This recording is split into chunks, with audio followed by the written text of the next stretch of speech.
Les deux côtés de la médaille. Un balado sportif avec Laurent Dubreuil et Marc Durand.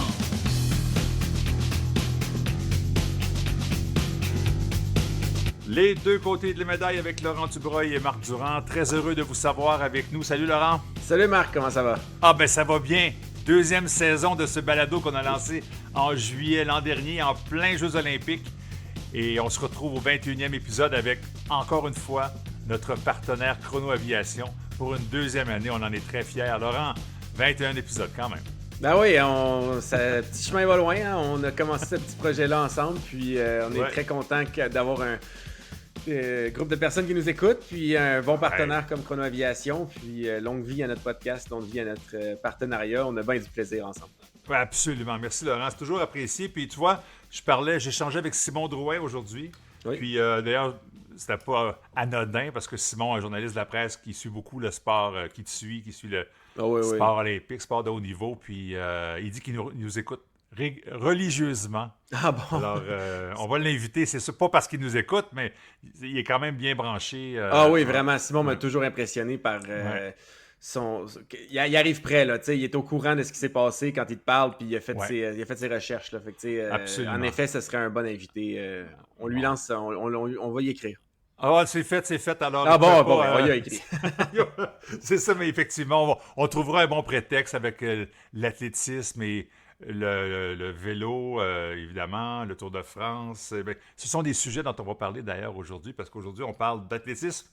On parle de cyclisme, Tour de France, on parle de soccer et on parle aussi de ski alpin. Tout ça dans cet épisode numéro 21. Voici notre partenaire Chrono Aviation. On vous revient immédiatement après. Un mot sur notre partenaire principal, Chrono Aviation. Spécialisé dans le nolisement d'avions, incarne la performance inégalée et le dépassement de soi pour ses clients.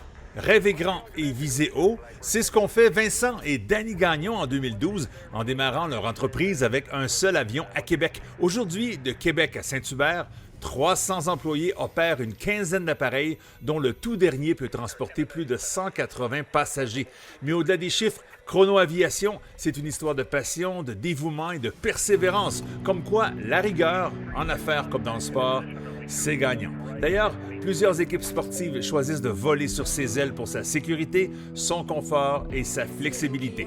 Mais surtout parce que chez Chrono Aviation, sky is not the limit. Laurent, tu m'as relancé ce matin en me disant « Voici les sujets dont j'aimerais discuter. » Tu as parlé de la FIFA, puis je pense que ta parenthèse, c'était « Ça n'a pas de bon sens ». Alors là, je me suis fouillé un peu parce qu'il y a bien des affaires qui n'ont pas de bon sens en soccer. FIFA, s'il y a de quoi de corrompu, c'est bien ça. Là, la Coupe du Monde au Qatar et en Arabie Saoudite qui va venir bientôt. Fait que c'est pas bon signe. Coupe du Monde en Russie, même avant. Là, quand tu traînes dans ces pays-là, c'est pas bon signe, mettons. Non, effectivement. Puis je regardais les manchettes ce matin, mais entre autres sur Inside the Games.biz que je suggère fortement. Oui, Inside absolument. Games, c'est ça. Puis le scandale, c'était la température actuelle où les joueurs doivent s'exécuter dans ces championnats des clubs, parce que c'est ça actuellement, ça se passe aux États-Unis. Et là, des 40 degrés à Charlotte, des 35 degrés joués sur du terrain synthétique ou naturel, mais encore pire si c'est synthétique. Ça n'a pas de bon sens. Bref, c'est une des choses qui ne va pas rond actuellement dans le ballon rond du soccer. Non, exact. Puis... La Coupe du monde des clubs, c'est une compétition qui a toujours existé par le passé, mais c'était une petite compétition qui était pratiquement traitée comme des matchs amicaux. C'était des gagnants de chaque Ligue des champions. Fait que la Ligue des champions la plus connue, c'est celle en Europe, mais la Ligue des champions, il y en a dans chaque continent. C'était la Ligue des champions de l'UEFA en Europe, de celle de la CONCACAF, de CONMEBOL en Amérique du Sud, puis en Asie aussi. Puis là, le gagnant de chacune de ces compétitions-là se ramassait les 6 équipes ensemble, les 6 continents. Puis je voyais un petit tournoi contre, puis c'était souvent l'équipe européenne qui gagnait, évidemment. Mais même à ça, l'équipe européenne ne traitait pas ça comme si c'était important, c'était rapide, ça prenait une semaine, c'était fini. 2 semaines max. Puis là, la FIFA, dans une tentative de vouloir faire plus d'argent, c'est ça. Quand on se demande la question pourquoi, c'est tout le temps l'argent. Hein, c'est tout le temps ça la réponse dans la vie. Mais exact. Ils ont décidé de rendre ça, essayer de faire un plus gros événement, de rendre ça aux 4 ans. Fait que c'est plus à chaque année, c'est aux 4 ans. Mais il y a bien plus d'équipes qui peuvent se classer. Donc, c'est pas 6 équipes. On a passé de 6 à 32 équipes. Donc, 32 équipes, c'est un tournoi complet là, avec un groupe de poules, puis après ça, des quarts de finale, demi-finale, finale, ou même huitième de finale, quart de finale, demi-finale, finale. Oui. Puis c'est un tournoi qui est long, évidemment, parce que le game de soccer, on ne joue pas tous les jours. Non, ça. Exact. C'est quand même exigeant comme sport. Ouais. C'est rough sur les articulations. Tu finis par courir entre 10 et 15 kilos à chaque match. Ça prend une journée ou deux de repos entre chaque partie. Fait que c'est long. Puis le problème, c'est que le calendrier de soccer est extrêmement congestionné. Il y a beaucoup de matchs. On pense au hockey, qui est notre sport national, que la finale de la Coupe Stanley, c'est en juin, mi-juin, puis la saison débute début octobre. Fait que si on calcule, ça fait le reste de juin de repos, juillet, août, septembre, puis ça commence. Fait que 3 mois et demi, ça c'est pour les équipes qui se rendent en finale. Si tu rates les séries, tu as 5 mois de congé. Là. C'est correct. Ouais, moi, mon sport aussi, c'est ça. Là. Mon sport, c'est même plus un peu. Là. On a comme 6 mois. Là. Puis, on s'entraîne là-dedans. C'est pas que tu n'es pas en vacances sur le bord de ton lac à ton chalet. Là. Exact. Tu t'entraînes. Mais au soccer, les équipes ont 2 mois entre la fin de la saison, qui est en la mi-mai, puis le début de l'autre, qui serait, mettons, début août. Là. Fait que 2 mois et demi. C'est dans ce 2 mois et demi-là qu'on met la Coupe du monde des clubs, qu'on met la Coupe du monde par pays normal, là, qui va avoir lieu l'an prochain aux États-Unis, au Canada, au Mexique, qu'on met l'Euro, qu'on met la Copa América, qu'on met toutes ces compétitions-là par pays, et à ça s'ajoute la Coupe du monde des clubs. Donc, les joueurs de soccer, ils arrêtent jamais. C'est vrai. Puis, ça fait des saisons extrêmement difficiles pour les athlètes, les équipes, parce que les joueurs se blessent beaucoup plus qu'avant. C'est comme l'inverse, on voit ça au basketball maintenant. C'est un terme, je vais le dire en anglais comme ils disent, le load management. Les joueurs prennent des jours de congé juste pour se reposer. Au baseball aussi, un catcher ne joue pas 162 games par année. Là. Non, c'est se ça. mettre en petit bonhomme, les genoux, ça ne t'offre pas. Exact. Donc, au basket, ils font ça beaucoup. Au soccer, c'est l'inverse. On rajoute des parties. Puis le gagnant du Ballon d'Or de l'an passé, Rodri, qui est un joueur espagnol, milieu de terrain pour Manchester City, qui avait gagné la Ligue des Champions il y a 1 an et demi, qui avait gagné l'Euro avec l'Espagne, début de saison dernière, déchire le genou. Puis, tu sais, c'est tout de suite, c'était comme, il a joué tellement de matchs, puis on le voit statistiquement, mais c'est constamment vouloir ajouter pour essayer de faire plus d'argent, au détriment de la qualité du sport, parce que les joueurs ne peuvent pas tout donner leur énergie à chaque game s'ils ont énormément de games. Ouais. Puis les meilleurs joueurs se blessent, fait que c'est pas bon pour le spectacle non plus. C'est pas une compétition que les gens voulaient voir, la Coupe du monde des clubs. Ça a été critiqué à travers la planète. Aux États-Unis, j'imagine qu'ils voulaient peut-être faire un petit réchauffement pour la Coupe du monde, mais c'est assez pathétique à regarder les parties. Il n'y a personne dans les estrades, c'est vide. Ça, c'est fou, hein, ça attire pas l'attention pantoute. Ouais, puis les équipes, je pense que le clip de la MLS est sorti rapidement, d'ailleurs. Inter Miami s'est fait démolir par... C'est ça, 4-0. Oui, exact, par les meilleures équipes européennes, par Inter Milan ou PSG. Puis même les équipes européennes se sont fait sortir parce que je pense pas qu'ils traitent le tournoi sérieusement. Ils ont perdu contre des équipes brésiliennes récemment. Manchester City même a perdu contre un club de Al-Hilal, là, Moyen-Orient. Manchester City est peut-être l'équipe la plus riche au monde, mais si tu te pointes là dans ton off-season, t'as pas envie d'être là. Aussi, c'est ça. C'est vraiment un tournoi dont personne n'avait envie, qui est en train de flopper. Puis je pense que la FIFA voulait probablement se créer un momentum avant la Coupe du monde aux États-Unis, mais ça fait tout l'effet inverse. Ça fait juste alimenter le discours que le soccer, ça lève pas aux États-Unis. Ce qui n'est pas vrai, parce que tu regardes la MLS et les stades sont pleins. Atlanta FC joue devant 70 000 personnes en moyenne au stade des Falcons d'Atlanta. Très impressionnant. C'est plein à chaque jour. Ça lève la MLS. Mais là, je pense qu'on vient de faire un pas en arrière à cause de l'ambition mal placée de la FIFA de vouloir faire plus d'argent. Et mon préambule n'est pas faux parce qu'en plus, on fait ça en juin, juillet. Il fait très chaud actuellement. Et là, l'espèce d'association, le syndicat des joueurs, qui existe depuis une soixantaine d'années, c'est plein là, en disant, bon, on a établi des nouvelles règles. Maintenant, quand il fait au-dessus de 30 degrés, on a droit à 2 pauses de 2 minutes, je pense, à différents moments là, dans la partie. Là. Mais c'est pas assez. C'est comme là, ça n'a plus de bon sens. Les joueurs sont fatigués, sont brûlés. Les crampes doivent arriver plus rapidement. Risque de blessure, ça va de soi. Ça commence à faire justement jaser pas mal tout ça. Et malheureusement, c'est pas du bon côté des choses. Le championnat des clubs n'est peut-être pas ce qui... comme tu l'as dit, qui attire autant de ferveur de la part des amateurs du ballon. Non, pas du tout, vraiment pas. C'est malheureux parce que au final, les meilleurs joueurs qui jouent contre, c'est quelque chose qu'on veut voir, mais oui. On a hâte au début de saison de nos sports préférés parce qu'il y a une pause de la saison morte. C'est correct qu'il y ait une pause. On a hâte à... Si t'es un fan de tennis, l'Australie en janvier qui lance le bal, mais c'est parce qu'en décembre, il n'y a personne qui regarde le tennis. Puis là, c'est une petite pause, ça fait monter l'anticipation, puis ça arrive. On parle beaucoup en ce moment, les agents libres au basket, au hockey, le repêchage juste avant, parce qu'il n'y a rien. Puis là, après ça fait monter l'anticipation pour les parties qui commencent ou qui vont arriver début octobre, l'après-saison en septembre.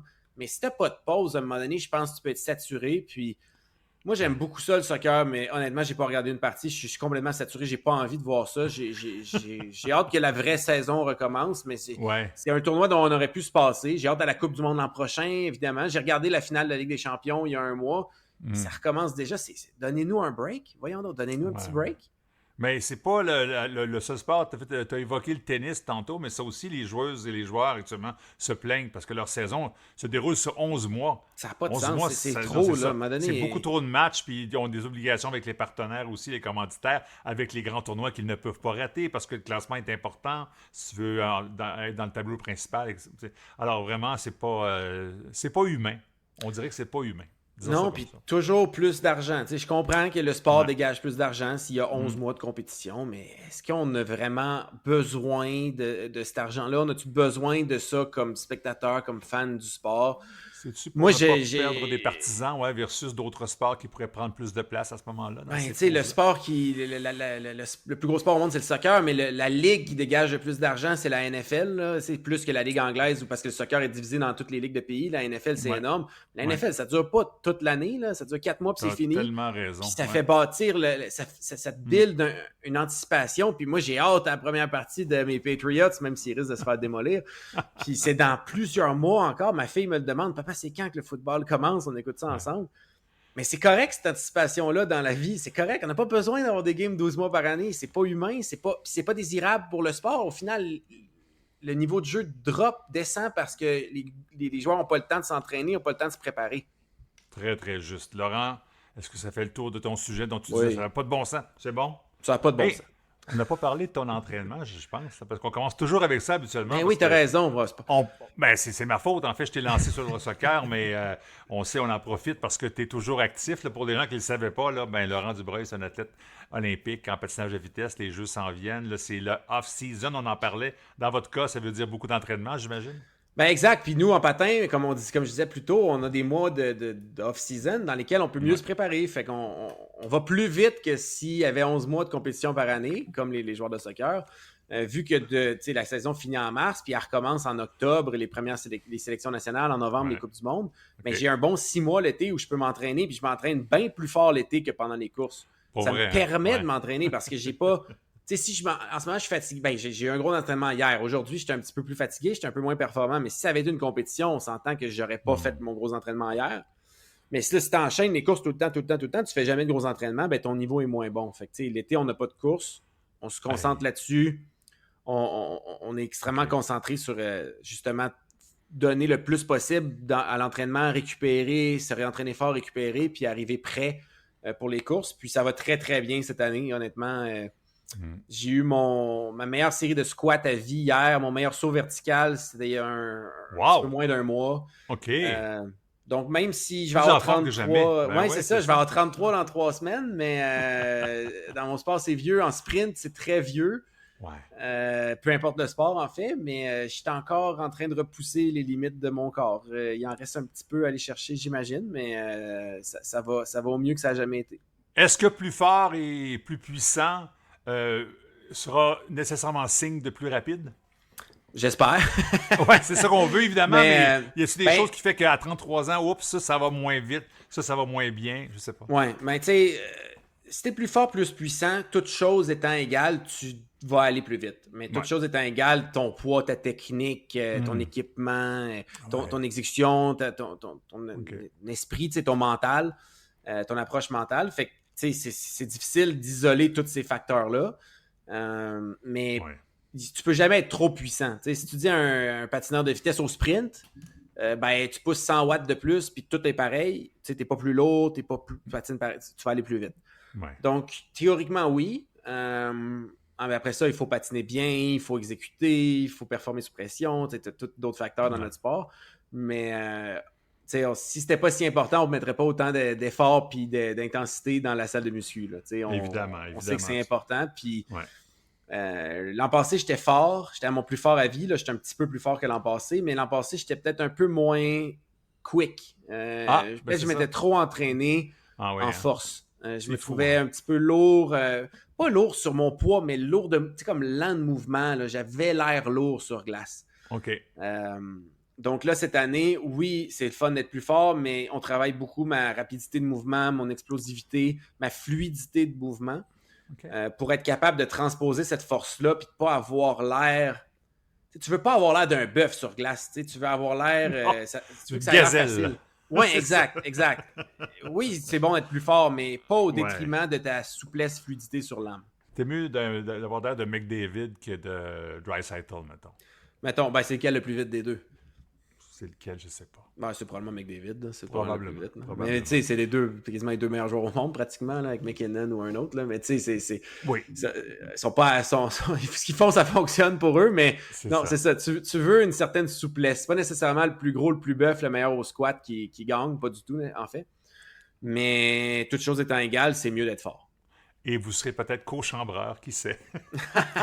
On peut se croiser. Oui, c'est ça, exactement. C'est ça. Hey, en passant, je reçois Valérie Maltais, qu'on a déjà reçue nous-mêmes, mais pour l'autre balado, jouer comme une fille que j'anime. Ah, ben oui. Puis elle me dit, écoute, vendredi, parce qu'on fait ça vendredi, elle dit, mais je dois faire 4 heures de vélo aujourd'hui comme entraînement. C'était ça son entraînement? 4 heures de vélo? Ben, j'ai dit, viens-t'en, c'est ton âme. C'est ce qu'elle va faire. C'est fou à regarder. C'est le même sport, Valérie et moi, là, mais elle fait les longues distances, moi je fais les sprints, puis notre entraînement. Honnêtement, Valérie, je l'ai vu 2 fois depuis le début de l'année. On commence l'entraînement fin avril, là, je l'ai vu 2 fois. On fait la même chose. On se croise même pas. Versus longue distance, c'est ça. Oui, c'est ça. Elle passe énormément de temps sur son vélo. Ouais. Probablement, elle me corrigera quand elle viendra de parler, mais probablement 80% de ses heures d'entraînement, c'est sur son vélo. Seulement sur son vélo. Moi, j'ai pas roulé sur mon vélo de route depuis des années. C'est de la salle de musculation, un peu d'intervalle de vélo, mais surtout des sprints, des sauts, puis sur glace également du sprint. Donc, c'est vraiment... C'est comme un athlète de 100 mètres puis un athlète de marathon. Là. C'est de l'athlétisme, les deux, mais l'athlète de marathon, il fait juste jogger en zone 2, puis une fois ou deux des tempos. Donc, tu as une vitesse de course. Puis un athlète de 100 mètres, il ne jogue même pas un tour de... Coach dit un tour de warm-up, puis il dit « Ah, tu es obligé de faire un tour de warm-up. » Tu sais, c'est 2 sports différents. C'est le même sport, c'est 2 sports différents. Un de mes premiers reportages à vie à TQS, il y avait un jeune de Québec, dont je vous oublie le nom malheureusement, qui était une gazelle, là, qui était un jeune prometteur en sprint. Puis là, j'ai eu l'idée de le faire courir sur un tapis roulant avec un paysage derrière qui défile derrière lui. Tu sais, comme bon, je voulais faire un effet visuel, wow! Mais après 5 minutes, il me dit « Je peux-tu arrêter? » Je dis « Mais là, de matin, voyons, c'est un coureur, c'est pas capable de faire ça. » Puis là, j'ai compris. C'était un sprinter. Lui, déjà, de faire ça pendant 5 minutes, c'était pas dans ses gènes, mettons. Ben écoute, donner un dernier exemple. En patin, là, j'ai fait quelques 5000 mètres dans les dernières années parce qu'il y a un défi avec mes amis retraités. À chaque fin de saison, on fait des courses qu'on tire au hasard. OK. Puis, tu sais, à la fin, là, après les mondiaux, là, tu sais. Puis, on a pigé le 5000 mètres, malheureusement, pour moi, 3 années en ligne. Puis, au 5000 mètres, il y a juste des coupons de 5000 en passant dans le chapeau. C'est ça, exact. Non, on s'est arrangé, mais juste vraiment de la malchance pour moi. Puis, honnêtement, ils m'ont tous battu. Ils sont tous retraités depuis des années. Là. Je suis le seul actif. Ils m'ont tous battu. Puis, mes temps, c'est pas le standard minimum pour faire les Coupes du Monde chez les femmes. Donc, j'aurais même pas le droit d'être sur la ligne chez les femmes, puis je me classerais pas pour le Canada, même pas proche. Là. Mais il se passe quoi après 1000 mètres? Là, tu rien. Tubes, c'est quoi? Moi, quand mon taux de lactate monte dans mon sang, là, ben moi, mes jambes, ils refusent de coopérer. Là, c'est fini. Là. Ça dure 1 minute, puis c'est terminé. Puis, ça veut dire que je pourrais peut-être te battre aux 5000. Ben, peut-être. Il y a beaucoup de monde. Quand je vais dans les écoles, je donne des conférences, puis... Okay. Tu sais, moi, je m'entraîne de spécialiser. Je leur dis, si on va jogger 2 tours de l'école, il y en a plusieurs qui me battent, puis ils pensent tous que je niaise, mais non, c'est vrai. Là, je suis vraiment pas bon à ça. Hey, c'est fantastique d'entendre parler de tout ça. Parlant de distances différentes pour le même sport, athlétisme, ben là, c'est la saison, évidemment, Oui. avec la Diamond League, les championnats du monde qui auront lieu à Tokyo du 13 au 21 septembre, quelques athlètes canadiens là, qui vont bien, d'autres qu'on aimerait voir un peu mieux performer, des événements également à Québec et Montréal, les championnats canadiens à Montréal, bref, beaucoup de choses, mais au niveau mondial aussi, ça brasse. Si on parle de calendrier étoffé en soccer, ben c'est la même chose en athlétisme. Oui, exact. Cette année, c'était la saison inaugurale du Grand Slam Track, lancé par Michael Johnson, ouais. l'ancien grand champion, plusieurs fois médaillé d'or olympique. Qu'on n'aimait pas au Canada parce que... Parce qu'il avait fait semblant de s'être claqué ischio contre Donovan Bailey au Sky Dome à Toronto. Au 150 mètres. YouTube, c'est incroyable, sur 150 mètres. Ouais, c'est ça. Parce que Donovan Bailey était champion du monde au 100 mètres, puis Michael Johnson, champion olympique au 100 mètres, Michael Johnson, champion olympique au 200, puis là, c'est qui le fastest man in the world? Vraiment plus rapide, c'est ça. Puis ouais. ça a toujours été le titre qu'on donnait aux gars qui gagnaient le 100 mètres. Toujours. Ouais. Mais quand les Américains ne gagnent pas le 100 mètres, ils essaient de trouver des règles différentes pour justifier le fait que leur gars est plus vite. Donc, ils ont fait un 150 mètres. Michael Johnson s'est fait battre. C'est claqué ou c'est pas claqué. Hein? On le saura jamais, mais lui, il dit que c'est claqué. Mais quand c'est claqué, il était un demi-pas en arrière. Il était déjà à l'arrière. Mais Michael Johnson, un grand champion tout de même, puis un des meilleurs coureurs de l'histoire, évidemment, a lancé le Grand Slam Track dans le but de professionnaliser un peu plus l'athlétisme. Donc, c'est un calendrier parallèle ou alternatif, mais qui n'était pas tout à fait en même temps que les Diamond League. Donc, c'était un petit peu après la saison de indoor d'athlétisme, qui est une saison intérieure en athlétisme. Il y a des champions du monde intérieurs, où il y a des distances différentes. Maintenant, il y a 60 mètres au lieu du 100 mètres.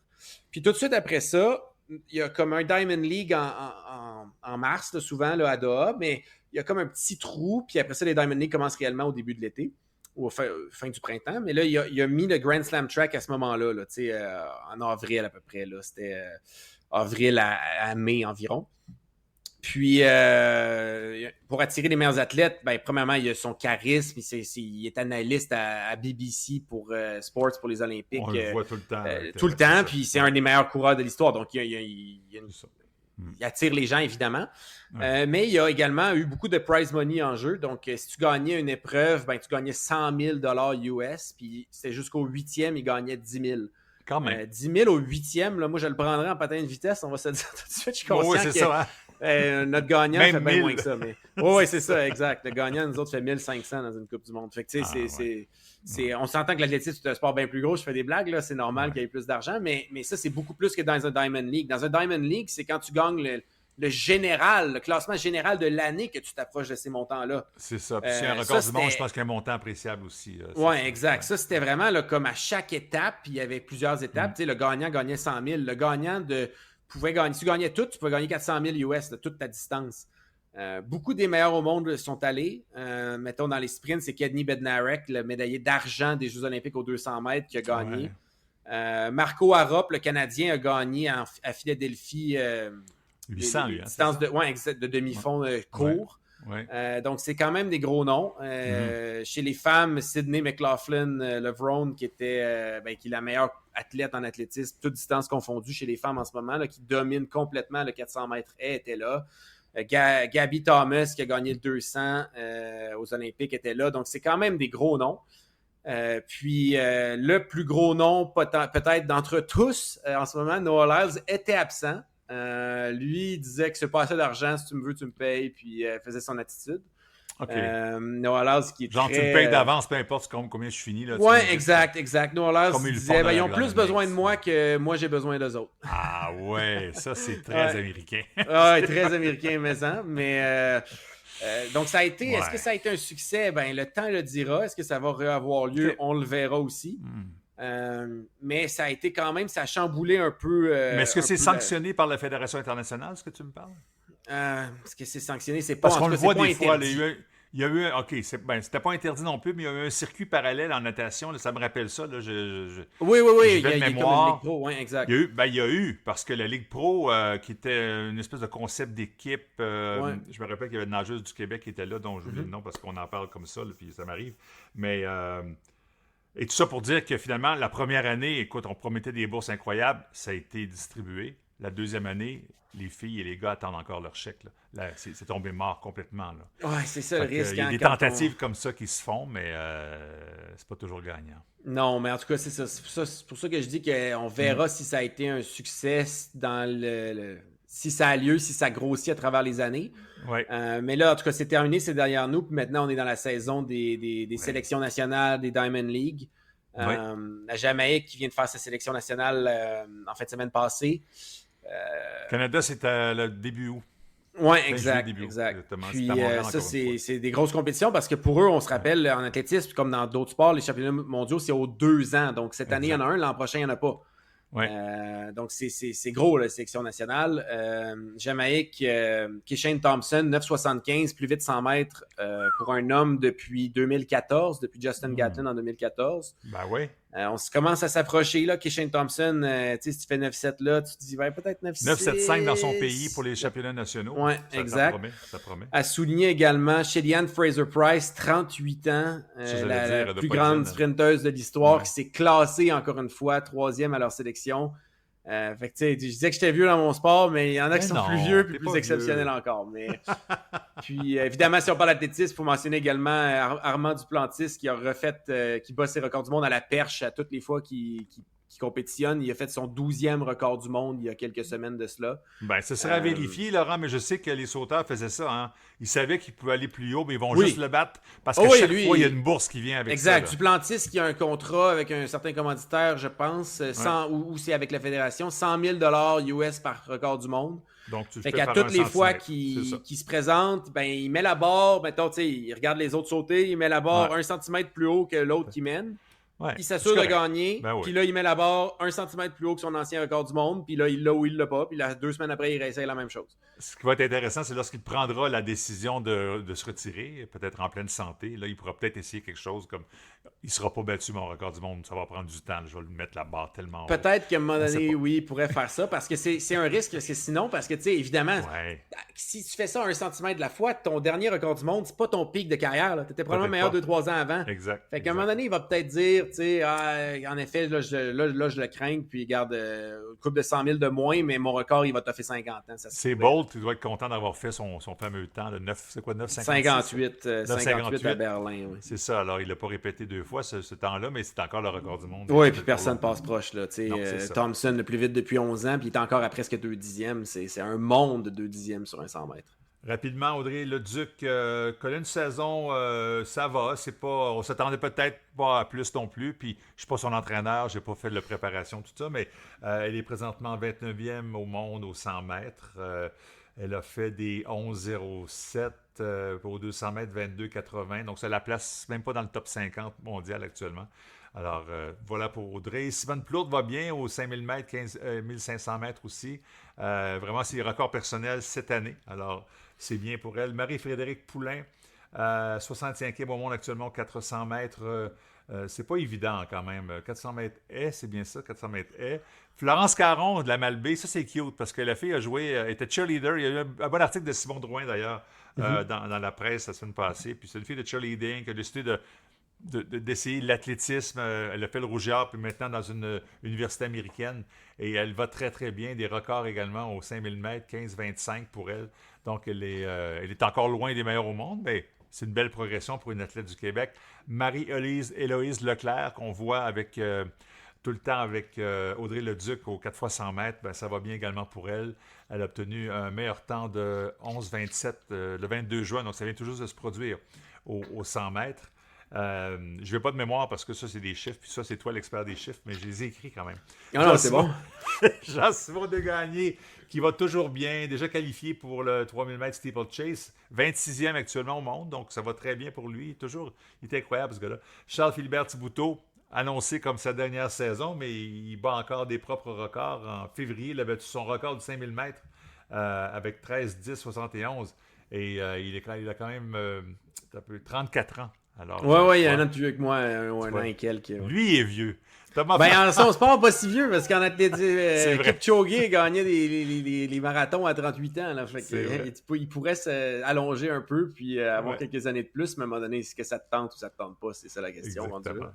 Il y a aussi Thomas Fafard, il y a aussi Olivier Desmeules, bref, d'autres Québécois qui sont sur le circuit. Olivier Desmeules, c'est un plus jeune, justement, qui a fait le Rouge et Or, qui a dû être influencé par Coach Lapointe, comme les autres, pour connaître du succès. Bref, on suit ça avec beaucoup d'intérêt. D'ailleurs, Laurent Godbout fait partie des gens que j'aimerais inviter aussi dans les prochaines semaines. Laurent, c'est l'analyste de Radio-Canada, un gars qui connaît ça. Lui, tu lui dis un chiffre, il dit une distance ou un tir. Ça, c'est le fun, hein, du bon. Tu sais, comme toi, si je te dis un chiffre comme ça, là, je vais au hasard, je te dis 5,34. C'est quel sport tu fais en patinage de vitesse? 5 minutes 34? Ouais. Ça serait un tour de moins que le 5000, parce que le 5000, c'est 6-0, 6 flat le record du monde. Là. Fait que mettons 5,34, rajoute 30 secondes, tu fais 6,04, tu gagnes une médaille en Coupe du monde au 5000. J'adore ça. Tu lances des chiffres comme ça. Paul était bon là-dessus. Incroyable, Paul. Incroyable. Non, je ne suis pas à ce niveau-là, mais c'est une inspiration. Quand même. T'es pas pire. Enfin, écoute, ski alpin. Parlons de ski alpin. C'est encore à moi la POC de ce côté-là, mais Laurent, tu sais qu'il y a certains sports où tu peux ne pas faire partie de l'équipe et quand même te qualifier pour les Jeux olympiques, et c'est le cas en ski alpin. Ouais. C'est assez particulier. Est-ce que ça se peut en patinage de vitesse que quelqu'un qui s'entraîne par lui-même, qui n'est pas cardé, entre guillemets, et se qualifier, par exemple, en longue piste? Ouais, Est-ce que ça arrive? Ça se peut. Il s'entraînerait probablement quand même avec une équipe. Là, mettons, je peux prendre l'exemple de Christopher Fiola. Là, j'ai pas besoin de pousser plus loin. Mon partenaire d'entraînement, qui est un potentiel olympique, assurément. Il était au dernier championnat du monde l'an passé. Il a fini 21e au classement général de la Coupe du monde. Au championnat du monde, c'était autour de la 20e place aussi. Puis, c'était pas suffisant. Le système de brevet pour être cardé, comme on dit, il faut être top 16 au championnat du monde. Il était juste en dehors. Il faut être top 20 au total de la Coupe du monde. Il était 21e. Donc, $0. Puis il s'entraîne, puis il y a des chances aux Olympiques. Puis il y a du monde qui sont brevetés dans le patinage de vitesse Canada qui sont beaucoup moins bons que lui. Mais parce qu'ils sont plus jeunes ou parce qu'ils vont dire, eux autres, ils ont plus de potentiel. Mais tu sais, même, il y a du monde qui ont un âge très similaire à Chris, qui sont moins bons que Chris, qui sont sur l'équipe. Donc, tu sais, c'est vraiment... C'est difficile de faire des critères parfaits, mais des fois, le système sportif a tendance à en échapper, malheureusement. Puis c'est difficile sur un budget l'année des Olympiques de perdre ton financement. Ce que je comprends, donc Fiola s'entraîne quand même avec toi, avec les mêmes entraîneurs, les mêmes préparateurs. Il s'entraîne quand même, il n'y a juste plus une scène. C'est pas facile. Il paye pour ses partenaires. C'est lui qui paye pour ses frais pour aller à l'anneau pour l'entraînement, mais il est quand même dans le groupe. Puis une chance qu'il est dans le groupe parce qu'il est un des meilleurs athlètes qu'on a, puis un des plus dédiés, disciplinés. Donc, ce serait une grosse perte de le perdre pour notre chimie de groupe, mais c'est sûr que c'est pas facile pour lui. C'est sûr que l'on parle de deux sports. Il y a quand même des similitudes, mais le ski alpin a ceci de particulier. Tu ne peux pas t'entraîner à Sainte-Foy. Il faut que tu t'entraînes sur les montagnes, il faut être sur la neige, il faut être un entraîneur à toi, préparateur aussi pour les pistes et tout ça. C'est assez compliqué. Puis une saison, ça peut coûter 100 000, 150 000 si tu n'es pas cardé. Alors, quelques athlètes du Québec, puis je veux le mentionner, sont actuellement à l'entraînement parce que leur rêve est encore là. Ils veulent participer aux prochains Jeux olympiques. Et j'en ai 5 en tête. Il y en a peut-être plus que ça. Alors, si j'en oublie, je m'en excuse. Je suis allé de mémoire, puis je suis allé selon mes connaissances. Mais il y a 5 athlètes actuellement qui tentent de se qualifier par eux-mêmes. Le plus vieux, c'est William Saint-Germain, qui a 32 ans.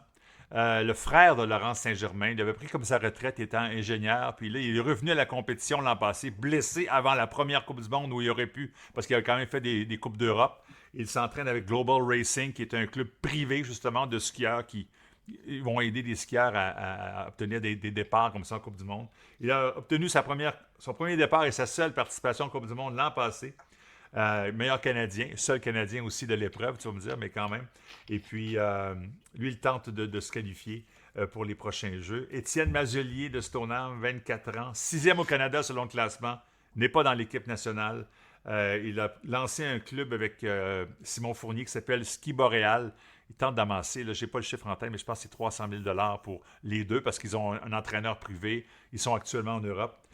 Donc, j'ai parlé de Simon Fournier, 28 ans, 32 départs en Coupe du monde, 2 mêmes départs en Championnat du monde. Il n'est pas sur l'équipe nationale non plus. Sarah Bennett, 24 ans, 5e actuellement au pays en slalom géant. 18 départs entre 2021 et 2024. Et là, encore une fois, autonome. Donc, elle aussi, elle a parcouru la planète pour trouver de la neige et trouver des skis et trouver des entraîneurs. Et Ariane Forget, que je connais moins, qui a 21 ans, a été blessé l'an passé, mais a fait 29e. Il est présentement 29e au monde en slalom géant. Bref, c'est 5 noms. 5 personnes qui tentent de se qualifier. Ça coûte cher. Puis, honnêtement, si on peut les aider, là, il y a entre autres pour Ski Boréal, les informations, je vais les écrire dans le bas de l'écran, mais sinon, tapez Ski Boréal, vous allez trouver certainement l'information. Et pour d'autres également, on va sur snowathletes.ca. C'est incroyable le nombre d'athlètes sur neige qui sont là, qui offrent justement des parrainages pour obtenir du soutien financier parce qu'on l'a dit, ça coûte très, très, très, très, très cher. Puis le ski alpin, c'est un sport qu'on adore. Puis c'est dommage que l'équipe canadienne n'ait pas plus de moyens pour garder plus d'athlètes dans l'équipe. Alors, ils ont des critères un peu comme vous, j'imagine. Tu as 18, 19, 20 ans, 21 ans, prospect intéressant, oui. Tu as 24 ans, tu n'as pas encore fait un top 30 en Coupe du Monde, on t'oublie. Je généralise, là. Non, mais nous, ça ressemble à ça. Ça ressemble à ça énormément aussi. On a un programme qui s'appelle Next Gen, pour Next Generation, pour remplacer les vieux comme moi qui vont éventuellement prendre leur retraite. Notre équipe est très vieillissante. Ivani Blondin, Taniane Blumman, Valérie, moi. C'est les noms qui gagnent des médailles. Généralement, ils ont passé 30 ans. Il en reste moins à faire qu'on a fait, on va le dire comme ça. Donc, c'est correct de miser sur la relève, mais des fois, c'est extrêmement facile, entre guillemets, d'avoir du financement jusqu'à ce que tu sois plus éligible next-gen. Puis là, d'un coup sec, ça devient extrêmement difficile. Fait que, mettons, on va donner un brevet à quelqu'un qui a 23 ans, qui est éligible next-gen, ou 24 ans, là, je ne sais pas c'est exactement la dernière année d'éligibilité, mettons 24 ans, qui est 100e au monde. Puis là, à 25 ans, si t'es pas top 20, t'es out. Mais tu sais, c'est coupé au couteau, à maudit. C'est un peu exagéré. C'est comme la personne qui est 21e à 26 ans est bien plus proche du sommet que le 100e au monde à 24 ans. Même pas proche, là. Je veux dire, la personne qui est 100e au monde à 24 ans rêve d'un jour faire les temps du 21e de Chris Fiola, par exemple. Exact. Donc, c'est misé sur la relève de façon exagérée. Je veux dire, à un moment donné, c'est pas parce que t'es jeune. Non, c'est ça. C'est pas parce que t'es jeune que t'as une médaille olympique dans le futur. Si t'es jeune pis t'es pas bon, t'es jeune pis t'es pas bon. C'est plate à dire, là, mais c'est plate à dire, mais c'est ça quand même. C'est pas n'importe quel joueur de la Ligue junior majeure du Québec qui va gagner, qui va faire 100 points dans la Ligue nationale. C'est pas parce que t'as 17 ans que t'es assurément une vedette dans le futur, tu sais. On mise tellement sur la jeunesse des fois qu'on oublie que, 21e au monde, peu importe ton âge, c'est bon en Simonac, là. T'es 21e au monde, là. C'est pas poche, là. Je veux dire, ça prend peut-être pas grand-chose pour te faire passer de 21e ou de 28e en sprint, aux 500 mètres. Non, en effet, là, tu sais, t'es dans la seconde du gagnant, puis t'es dans la demi-seconde du top 10, assurément, là, tu sais, puis c'est un peu trop coupé au couteau, des fois, malheureusement, puis on échappe des Chris Fiola, puis on supporte des gens pendant 3-4 ans sur des programmes next-gen qui feront assurément rien, là. Il y en a qui passent par le next-gen qui finissent par être bons, évidemment, tout le monde passe par là, mais la plupart des gens qui passent sur le next-gen, je te dirais la moitié du monde sur le next-gen, ils n'ont jamais fait une Coupe du Monde de leur vie, puis ils en feront probablement pas. Puis là, ça me fait penser un peu, encore une fois, le parallèle à hockey, mais c'est comme un joueur qui passe par la Ligue américaine ou la East Coast League. Il y a des chances que ça s'arrête là aussi. Là. À un moment donné, oui. Là, quand tu y penses, c'est une pyramide, le sport de haut niveau. Tu as une large équipe next-gen, la plupart passent pas. Là, puis la plupart des gens qui sont dans des clubs qui est en dessous de la pyramide, encore plus bas, atteignent jamais le next-gen. La plupart des gens du next-gen atteignent jamais le top mondial. La plupart des gens du top mondial gagneront jamais de médaille olympique. Ça n'arrête pas de monter. Là. C'est plate, mais c'est ça. Puis des fois, on dévalorise tellement quelqu'un qui est 21e au monde ou 25e ou 30e parce qu'il ne gagnera jamais de médaille. Oui, je comprends, mais le gars sur le next-gen de 20 ans qui est 250e au monde, non plus, il n'en gagnera pas de médaille. Tu as tellement raison, mais je me rappelle d'avoir une discussion avec Kelly Vanderbeek, justement, à ce sujet-là, puis ils ont fait des études, évidemment, des calculs, et si tu n'avais pas fait un top 10 au championnat du monde junior de ski alpin, il y avait, je pense, 3% de chance que tu fasses un podium en Coupe du Monde. C'était comme ça qu'ils évaluaient tout ça. Là. En patin aussi, honnêtement, c'est ça. On avait regardé, mon frère et moi, c'était pas une étude statistique, mais on s'était dit, hey, qui dans les meilleurs au monde, on est capable de trouver qui n'a pas été bon junior? Puis, on a cherché pendant 1 heure, Marc, on a trouvé peut-être un gars ou deux qui a fini par gagner des médailles en championnat du monde qui était comme 12e au mondial junior. Tout le monde, si tu voulais être bon senior, il fallait que tu sois bon junior. Fallait que tu sois... Ouais, c'est ça. Fallait que tu sois bon junior. Parce qu'à un moment donné, si t'es pas bon dans ta catégorie d'âge, t'as aucune chance contre le monde entier. Là, non, c'est vrai. Mais en tout cas, on va souhaiter bonne chance à nos athlètes parce que été, entre autres, Sarah a fait 3 top 10 en championnat du monde, justement. Étienne Mazelier a été champion du monde par équipe à l'épreuve du slalom. Bref, en tout cas, il y a du potentiel là. Ils ont besoin de vous. Puis moi, je dirais jamais non à quelqu'un qui me dirait, écoute, je suis pas loin d'aller aux Olympiques, il manque peut-être quelques dollars. Je vais encourager ça. Alors, je comprends. C'est tellement des belles histoires. En plus, des gens qui ont besoin de s'auto-financer. Là, si tu veux du monde driver dans la vie, c'est là qu'il faut que tu ailles les chercher. Là. Ça prouve à quel point ils sont engagés et ils ont un rêve qu'ils gardent en vie. On est-tu capable de parler du Tour de France en 5-10 minutes? Oui, on est capable. Limite de temps, là, mais allons-y gaiement. Là. Tour de France qui commence, il me semble que j'avais les informations. 184 coureurs, donc samedi le 6 juillet. 184 coureurs, 23 équipes. 5 juillet plutôt. Et 2 Canadiens. Alors, go, je t'écoute. Ben oui, ça va être un Tour de France intéressant. L'an passé, Pogačar avait complètement écrasé la compétition. Mais Vingegaard s'était blessé gravement au printemps dans une chute. 11 ou 12 jours hospitalisé. C'était extrême comme blessure. Là, c'était quasiment, il va-tu recourir dans l'année? Puis il était revenu, mais il n'était pas revenu avec les jambes qu'il avait eues l'année d'avant. Parce que Pogačar a une saison, peut-être la meilleure saison de l'histoire du vélo l'an passé, mais l'année d'avant, c'est Vingegaard qui a gagné le Tour de France dans une saison où Pogačar s'était blessé au printemps. C'était cassé le poignet, je pense. Donc, tu sais, ça fait 2 ans en ligne qu'un gars domine le gars qui s'était blessé, mais là, les 2 gars sont théoriquement en forme. Pas de blessure majeure. Pogačar a eu un automne, un printemps exceptionnel suivant sa saison historique l'an passé. Il a gagné, il a fini 2e de Paris-Roubaix, puis c'est un grimpeur, c'est inimaginable. Là. Paris-Roubaix, c'est l'étape la plus... C'est la course la plus flat qui existe. Dans des pavés dégueulasses où être plus lourd, c'est quasiment mieux. Exact, c'est ça. Pogačar, c'est un petit grimpeur, puis il a challengé Mathieu Van Der Poel, qui est peut-être le meilleur rouleur-puncher du dernier, je sais pas, 50 ans. Là. Okay. Puis Pogačar l'a challengé jusqu'à temps qu'il tombe à peut-être 30 km de l'arrivée. Fait que, il a fini 2e. Donc, c'est incroyable. Il a gagné Liège-Bastogne-Liège.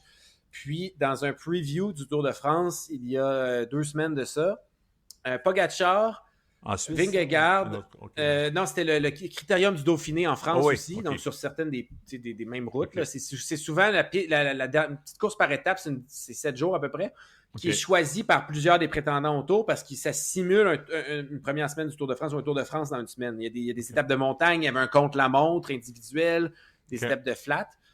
Pogačar était là, Vingegaard était là, Evenepoel était là, le double champion olympique, 3e au Tour de France l'an passé. Donc, 3 des 4 favoris avec Primož Roglič, qui lui n'était pas là. Puis, Pogačar a écrasé Vingegaard, complètement écrasé. Vingegaard a fini 2e, mais Vingegaard finissait les étapes, pour ceux qui ont regardé, la langue à terre, détruit.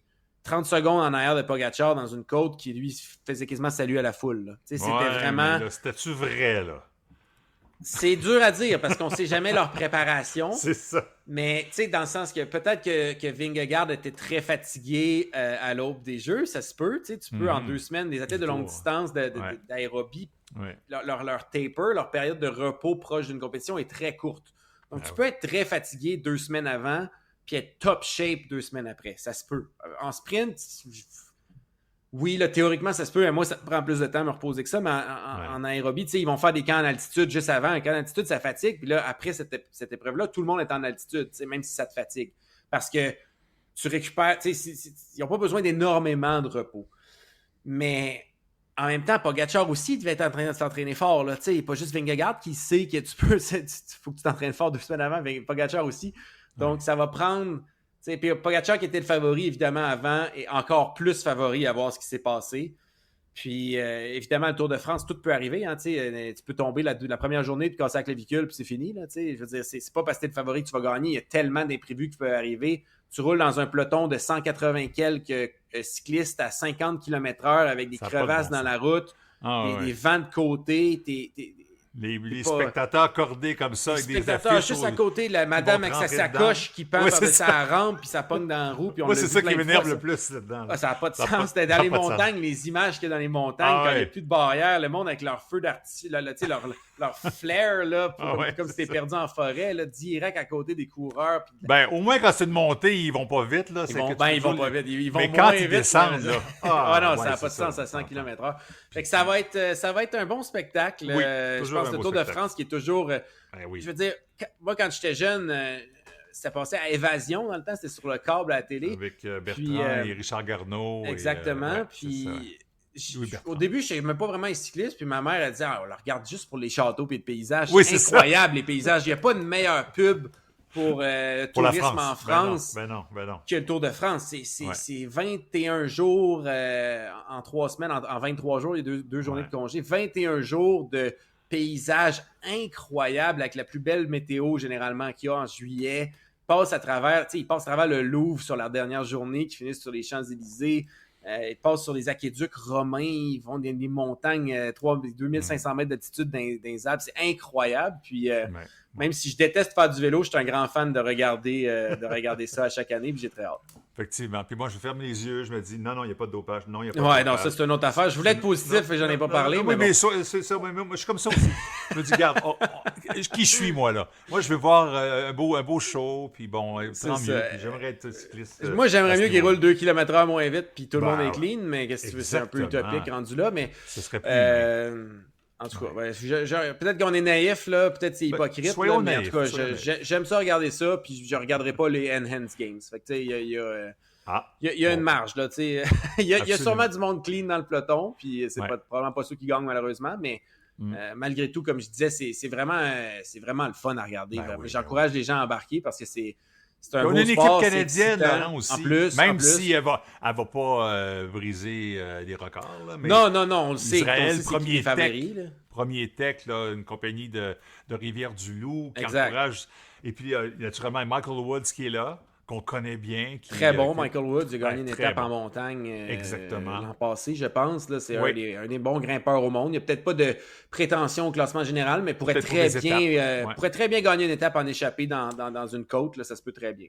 Et Guillaume Boivin, sa 5e participation en ligne. Donc, les deux vont représenter cette compagnie dirigée, c'est cette équipe dirigée par Steve Bauer, le légendaire Steve Bauer qui a remporté une médaille en 84. Puis bon, là, vous allez me dire, oui, mais comment ça se fait que Derek G n'est pas là? Il est aussi avec Israël.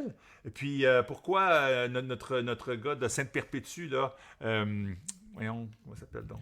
Hugo Hull. Ah oui, Hugo Hull, voilà, Hugo Hull. Eh mon Dieu, aujourd'hui, je suis fatigué. Hugo Hull, qui en a fait 6 étapes, lui non plus n'est pas là. Et les deux sont dans Israël Premier Tech, ben, ce sont des choix d'équipe. Choix personnels, choix d'équipe également. Ben exact, parce que tu sais, oui, le Tour de France, c'est la plus grosse compétition de la saison, mais certains coureurs vont quand même prioriser autre chose, parce que même si on parle juste du Tour de France, puis à écouter la série Netflix, qui malheureusement va être discontinuée, hein, c'était vraiment, vraiment bon ça sur le Tour de France. C'est la dernière saison, c'est comme un recap de l'an passé, est sorti, je pense, aujourd'hui ou hier. Donc, c'est vraiment une bonne façon de se mettre dans la game, ça, d'aller binge-watch, écouter ça sur Netflix, là, pardonnez-moi l'anglicisme. Mais il y a d'autres choses en cyclisme que le Tour de France. Il y a plein de courses d'un jour, Paris-Roubaix, Liège-Bastogne-Liège, Milan-San Remo, Tour des étaient Flandres. au Giro d'Italie. Il y a le Giro, il y a la Vuelta. Ils étaient à la là, fin de les la deux saison. dont on parle. Mais Exact. Derek G a fini 4e au Giro. C'est 4e d'un grand tour. C'est exceptionnel comme résultat, là. Et puis, il faut voir la photo, regarder la presse, entre autres, la photo des championnats canadiens Saint-Georges-de-Beauce, ça vient de se terminer il y a quelques jours. Alors que G finit premier et Hugo Hull finit 2e, et Hugo est comme ça, sa photo.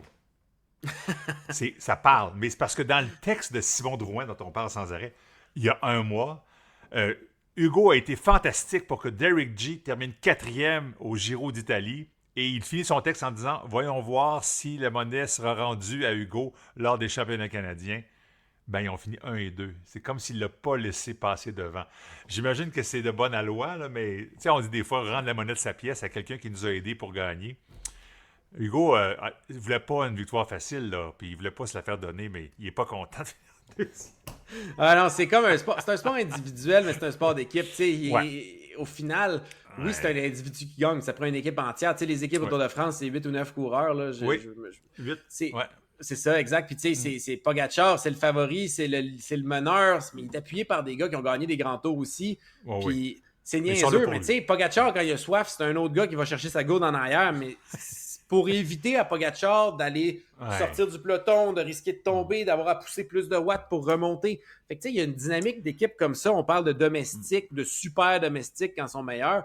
Mais c'est comme quasiment des esclaves payés. Là. C'est comme tu fais toute la job sale pour que l'autre gars gagne. La raison que tu fais ça, c'est parce que l'autre gars est meilleur que toi, puis il pousse plus de watts, puis il a des chances de gagner, puis toi non. Mais il reste que c'est un cycliste exceptionnel qui se dit, bon, mon leader a soif, moi je recule en arrière de 150 rangs, je vais chercher deux mon bouteilles vélo d'eau, s'il faut, je prête mon casque. Exactement. Fait qu'il y a des dynamiques comme ça que c'est... Tu sais, dans un sport d'équipe, au soccer, au hockey, au basket, tout le monde travaille ensemble, mais je veux dire, je pense pas que tu aiguises les patins du meilleur joueur. Tu sais, tu comprends, c'est comme... Il y a peut-être quelqu'un dans l'équipe qui le fait, mais les joueurs sont tous des joueurs. Mais là, t'es vraiment là, t'es là juste pour aider l'autre. Pas pour aider l'équipe, pour aider l'autre gars. C'est un sport fascinant à suivre parce que je suis pas un cycliste de route. Non, moi non plus.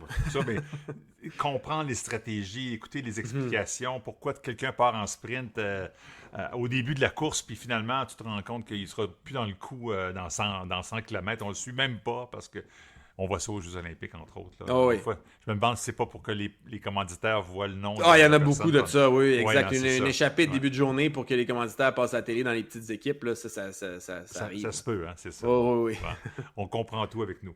Hey, Laurent, 50 minutes de balado, c'est pas pire. C'est quand même bien. On a condensé ça. On a eu du plaisir.